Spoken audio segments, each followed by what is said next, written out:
आदाब नाज़रीन। हमारा मुल्क सदियों से तहजीब व तमद्दुन का गहवारा रहा है। दुनिया में सबसे ज़्यादा मज़ाहिब ने भारत की सरजमीन से ही जन्म लिया। हिंदू मत, बुद्ध मत, जैन मत, सिख मत, ये वो बड़े फ़िरक़े हैं जिनका जन्म भारत में हुआ और आज इनके पैरोकार दुनिया भर में फैले हुए हैं। एक अंदाजे के मुताबिक दुनिया की आबादी का 7वां हिस्सा इन्हीं मज़ाहिब के पैरोकारों का है। भारत कसीर अकायद के पैरोकार का मुल्क है, जहाँ हिंदू, मुस्लिम, सिख, ईसाई, पारसी खुशी खुशी आपसी भाईचारे के साथ रह रहे हैं, जिनकी आबियारी हमदर्दी पर मबनी मुख्तलिफ फ़लसफ़ों ने की है।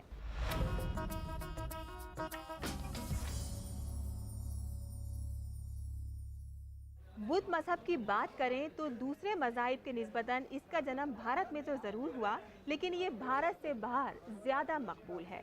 चीन, Korea, Japan, Thailand, Singapore, Sri Lanka, दीगर कई ऐसे ममालिक हैं जहां इसके पैरोकार मजहबी तौर से अक्सरियत में हैं। भारत में भी कई इलाके ऐसे हैं जहां पर इनकी अक्सरियत है। कदीमी दौर से ही बुद्ध मज़ाहिब के पैरोकार यहाँ पर आबाद हैं। जगह जगह बुद्ध विहार देखे जा सकते हैं। बुद्ध विहार की सूरत में ज़रख़ेज़ तमद्दुनी मिरास हमें मयसर है और यही मिरास किसी एजाज़ से कम नहीं है। गौतम बुद्ध का असली नाम शहजादा सिद्धार्थ था। वो बुद्ध मत के बानी हैं, जो दुनिया के अजीम मज़ाहिब में शुमार होता है। सिद्धार्थ कपिलवस्तु के राजा का बेटा था, जो नेपाल की सरहदों के नजदीक शुमाली हिंदुस्तान का एक शहर है।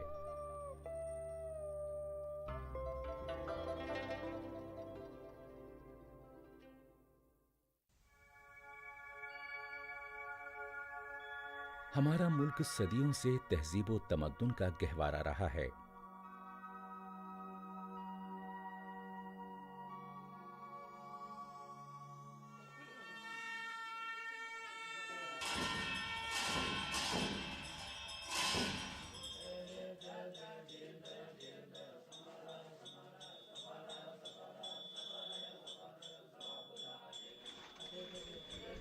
जहाँ तक बौद्ध मजहब का ताल्लुक है, बाकी मज़ाहिब की निस्बत इसने भारत में जन्म तो लिया, लेकिन मौजूदा ज़माने में ये भारत से बाहर ज़्यादा मकबूल है।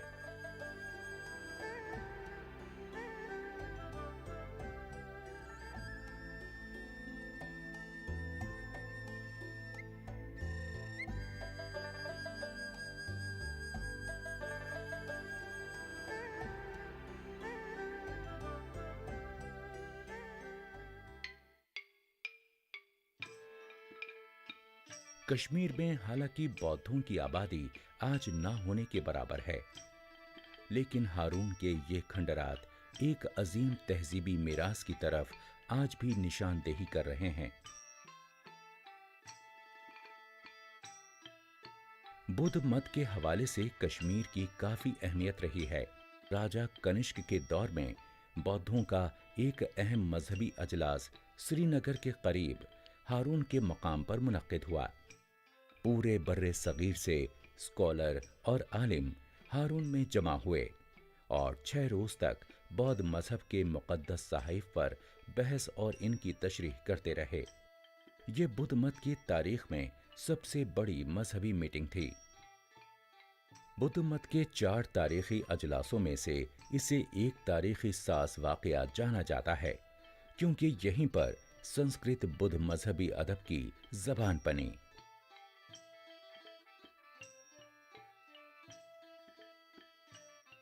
चौथे बुद्ध अजलास के साथ ही भारत में बुद्ध मत की महायाना शाख ने पहले से राइज महायाना शाख पर बढ़तरी हासिल की।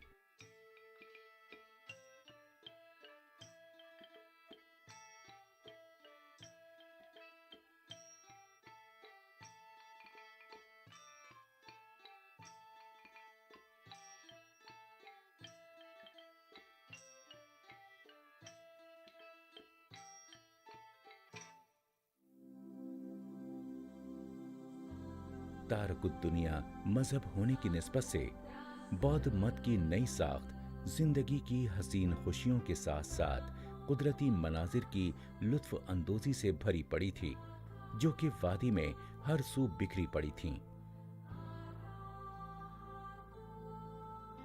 इस अजलास से एशिया के दीगर ममालिक में बुद्ध मत के फैलने की इब्तिदा हुई।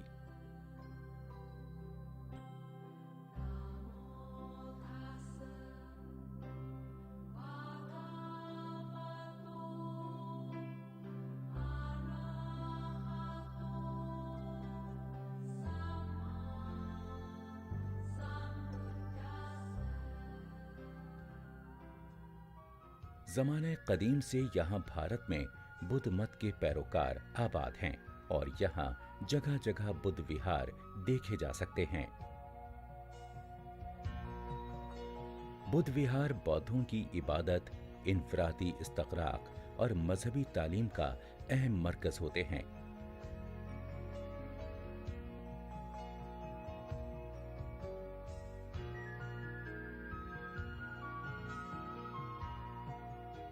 ये तमाम बौद्ध विहार खूबसूरत मकामात पर वाक़े हैं, जिससे इनकी जाज़बियत में बेइंतहा इजाफा होता है।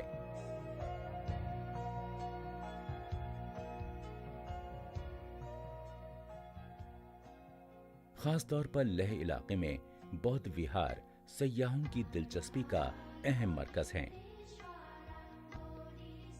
लद्दाख का सबसे बड़ा बौद्ध विहार हेमिस गोम्पा है, जो कि लेह से 40 किलोमीटर दूर दरियाए सिंध के पार सड़क के मुत्तसिल ही वाक़े है।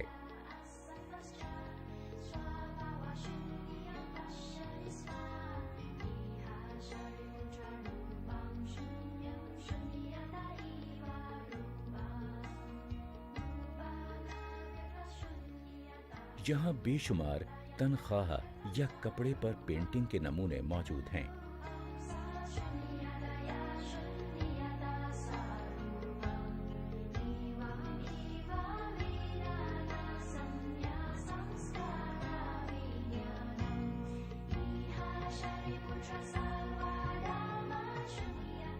जिनमें से एक दुनिया की ऐसी सबसे बड़ी पेंटिंग है जिसे लोगों की जियारत के लिए हर 11 साल के बाद बाहर निकाला जाता है।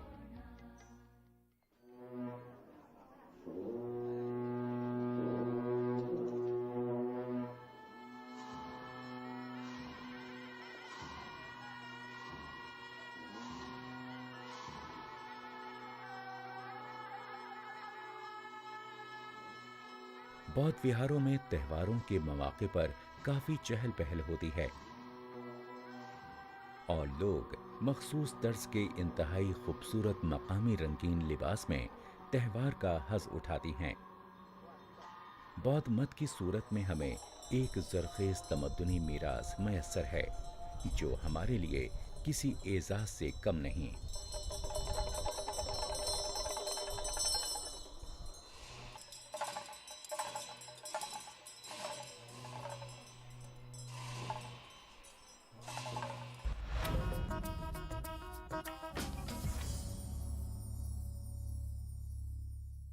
मिट्टी से बनी चीजों का नाम सुनते ही हमारी आंखों के सामने नीली मिट्टी से बने बर्तन घूमने लगते हैं। ये फन यहाँ ईरान से बरास्ता, समरकंद, काबुल और पेशावर मुंतकिल हो गया। इस रिवायती फन को यहाँ भारत में उन हुक्मरानों ने मुतारुफ कराया जिन्होंने भारत के कई इलाकों और खित्तों पर हुक्मरानी की। इन हुक्मरानों के साथ उन फनकारों ने भी भारत का सफर किया और यहाँ के फनकारों को नीली मिट्टी से बनने वाले इन बर्तनों का हुनर सिखाया। इन मखसूस बर्तनों को बनाने के लिए नीली रंग की खास मिट्टी का इस्तेमाल किया जाता है। बदलते ज़माने में मिट्टी के ये बर्तन हमारी घरेलू जिंदगी का अहम हिस्सा बन गए हैं। इन बर्तनों की सजावट के लिए कारीगरों को इनकी ऊपरी सतह पर काफ़ी सब्र आजमा काम करना पड़ता है, जो इनको दिलकशी और दिलफरेबी अता करती है।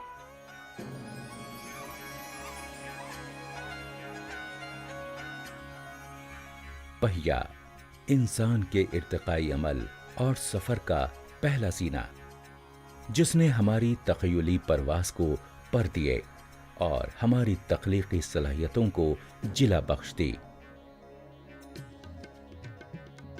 मिट्टी से बर्तन बनाने वाला फन और बुनकारी इंसान के इब्तिदाई फ़नून माने जाते हैं।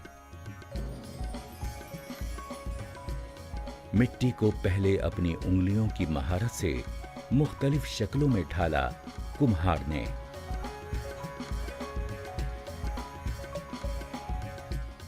ये कुम्हार ही है जो जरूरत के तहत मिट्टी को गूंथकर रोजमर्रा की चीजों और पारों की शक्ल में ढालता है।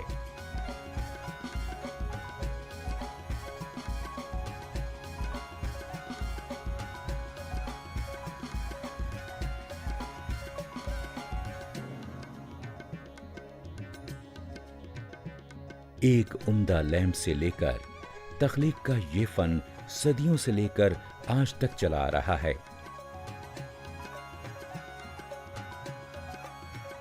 रेत और मिट्टी का गार टेराकोटा हजारों साल से इंसान के साथ जिंदगी के सफर में शामिल है।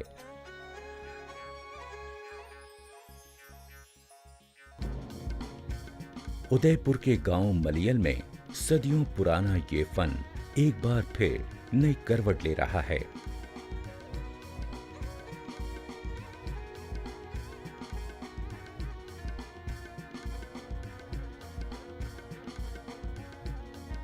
जो चीजें यहाँ पर तैयार की जाती हैं, उनका टेराकोटा की जाए पैदाइश वादिये सिंध की तहजीब और हड़प्पा के साथ वाज़ेह ताल्लुक झलकता है।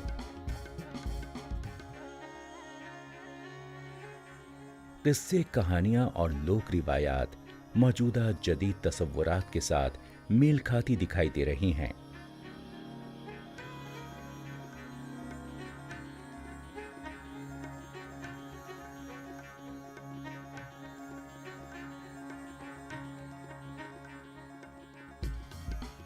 कुम्हारों की वसी तख्लीकारी और तरह तरह के ज़रूफ साजी इस बात की ग़म्माज़ है कि वो एक तरफ ज़रूरियात की चीज़ें बनाते हैं और दूसरी जानिब अपने फ़न को मौजूदा दौर की डिमांड के हिसाब से अपना रहे हैं और कदीम व जदीद की मवाक़फ़त में सरगर्म हैं। माहिरीन और फनकारों के ये फ़न पारे पूरे राजस्थान में दस्तयाब हैं।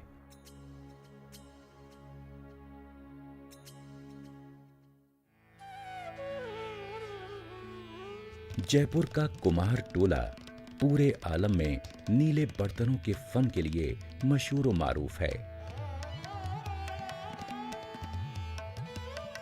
ब्लू पॉटरी तुर्की और ईरानी तकनीक से तैयार की जाती है, जो 14वीं सदी में भारत में मुतारिफ हुई।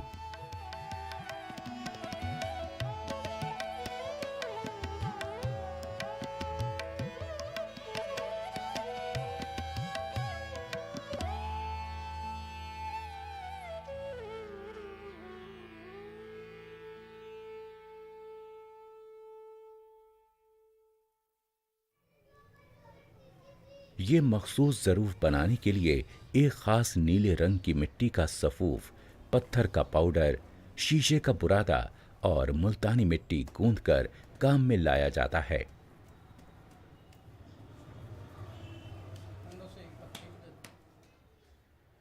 हाथ से मुख्तलिफ फनपारों को मखसूस शक्ल में ढाल दिया जाता है और इस अमल के लिए मशक्क़त, ज़ौक़ और वक्त दरकार होता है।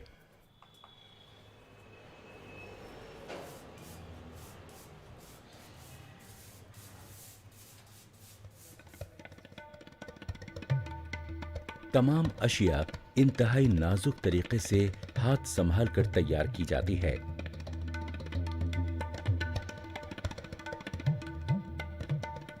एक बैच को तैयार होने में 10 से 12 दिन चाहिए होते हैं।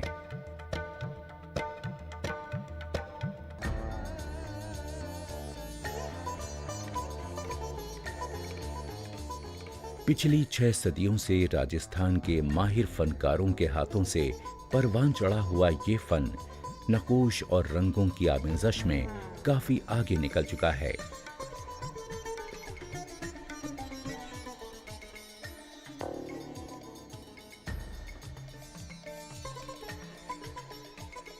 जयपुर की नीली कुम्हार साजी में मुख्तलिफ ज़रूफ का इजाफा हुआ है।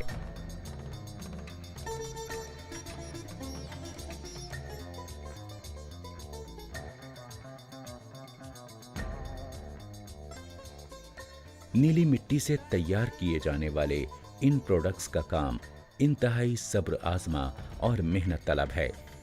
जो हमारे घरों को अपनी मखसूस दिलकशी और दिलफरेबी अता करता है।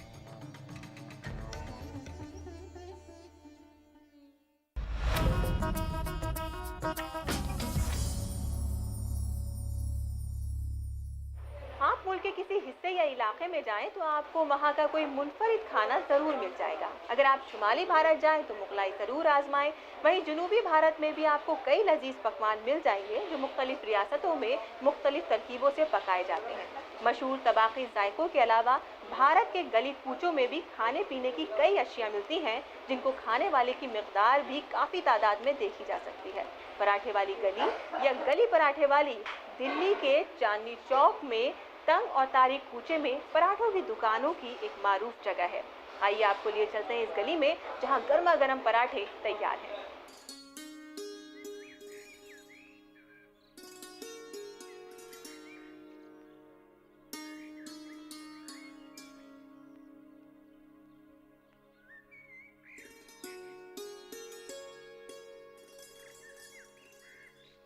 चांदनी चौक दिल्ली का मशहूर व मारूफ बाजार है और यहाँ की पराठे वाली गली या गली पराठे वाली काफी मशहूर जगह है।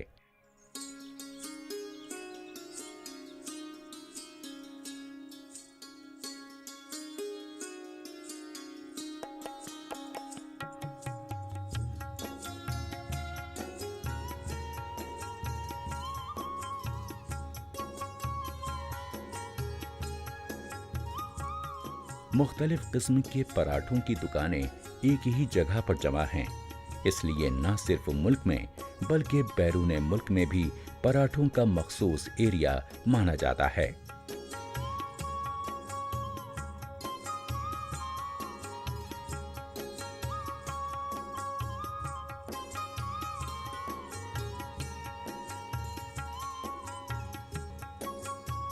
पराठे वाली गली जो पुरानी दिल्ली की रौनक में चार चांद लगा रही है, इसके तहजीब व तमद्दुन का एक हिस्सा है।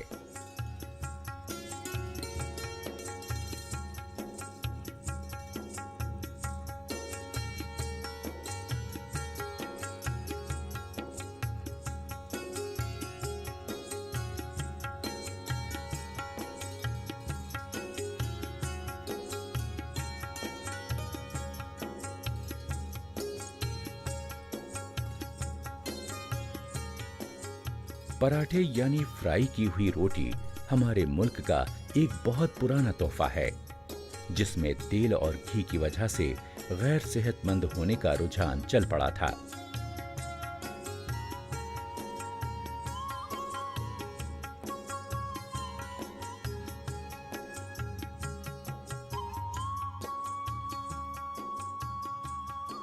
पराठे वाली गली के माहिरीन फन ने पराठों को नया अंदाज दिया।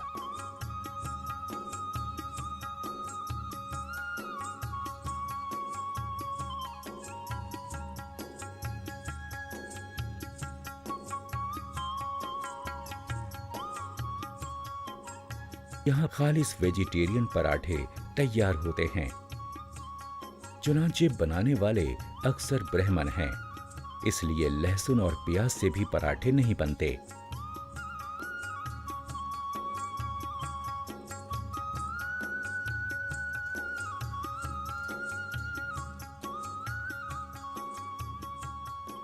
लेकिन हाँ, यहाँ पर सब्जियों से तैयार किए जाने वाले पराठों की 36 किस्में दस्तयाब हैं। इसके अलावा मीठा और सब्जियों की इकसाम भी हैं, जो पराठे खाने का शौक रखने वाले लोगों के लिए किसी जन्नत से कम नहीं।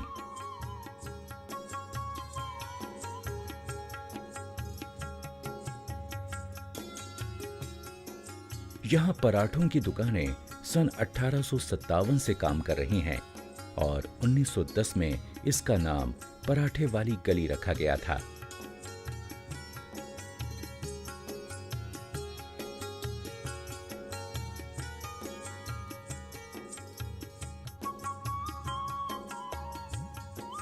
गली पराठे वाली पराठों की ऐसी इकसाम के लिए मशहूर है जो यहाँ के सिवा कहीं नहीं बनाए जाते।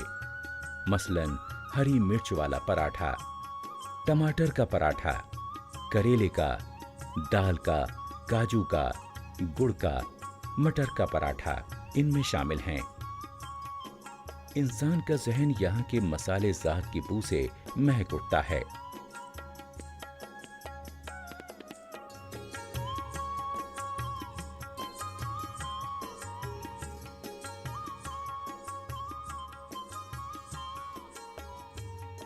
पराठे आलू, मटर और दीगर सब्जी, अचार और चटनी के साथ खाए जाते हैं।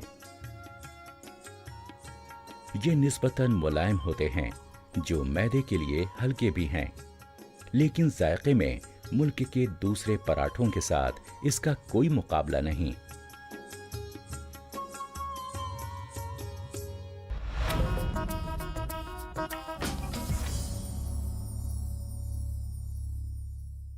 उर्दू ज़बान को ये एज़ाज़ हासिल है कि इसके वजूद में आने के फ़ौरन बाद इसे अरबी और ईरानी ख़त तहरीर अता हुई।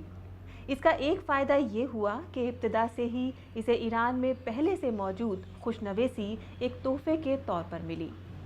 खुशनवेसी घरों में सजावट के तौर पर की जाती। वक्त गुजरने के साथ साथ इसका इस्तेमाल किताबत में भी किया जाने लगा और फिर अखबारात ने इसे ऐसा मैदान अता किया जहां बेशुमार शहसवार उभरे।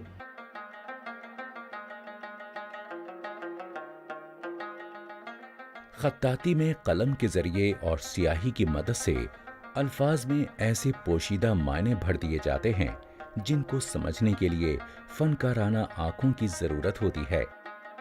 खत्ताती या खुशनवीसी की फनकाराना सलाहियत मौजूदा कंप्यूटर दौर में भी अपनी इफादियत को इस तरह कायम रखे हुए है कि न तो खुशनवीस का दबदबा कम हुआ है और न इसके कदरदान पूरी तरह खत्म हुए हैं।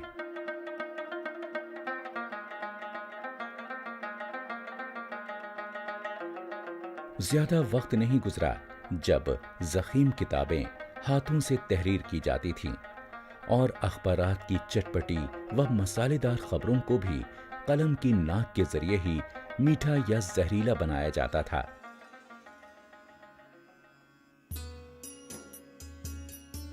हाथों में थमे कलम के जरिए अल्फाज में जिंदगी के रंग भरने का वक्त अभी ज्यादा पुराना नहीं है। इनका कारी न सिर्फ अल्फाज बल्कि इनमें छिपे जिंदगी के एहसास से भी रूशनास होता था।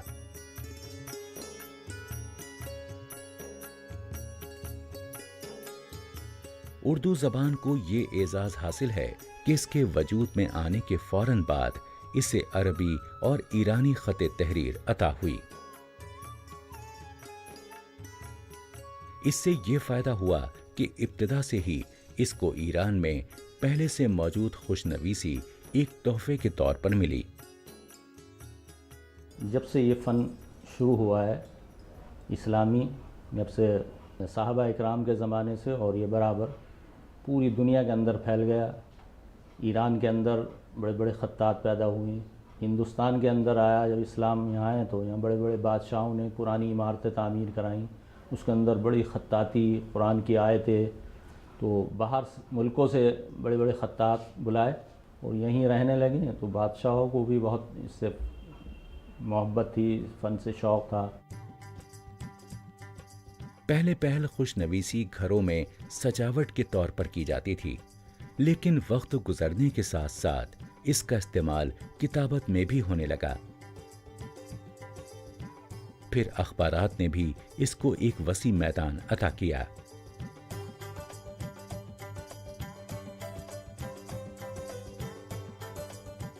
खुशनवीसी यानी खत्ताती के 3 बुनियादी तरीके हैं, अरबी, फारसी और कूफी। इन तरीकों को फनकाराना आहंग देने के ताहम कई डिजाइन हैं।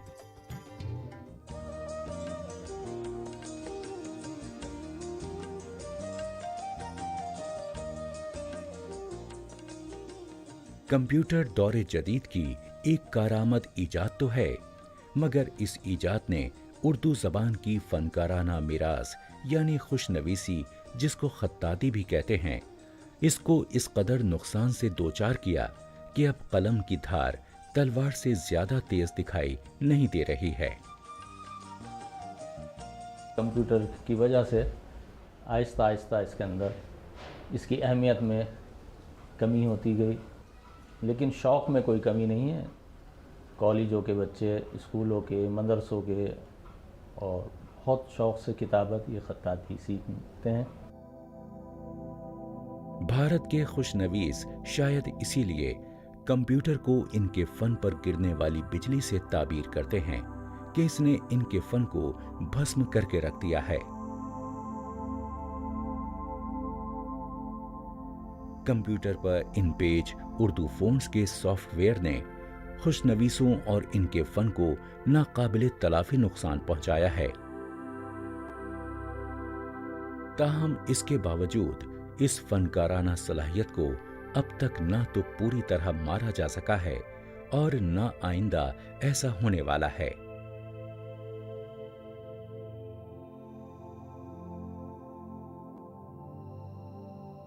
हाँ, अब इस फन को मीरास जरूर कहा जाता है, और ऐसा शायद इसलिए है कि दुनिया के अंदर मौजूद हर शय आने वाले वक्त में मीरास ही बनती है।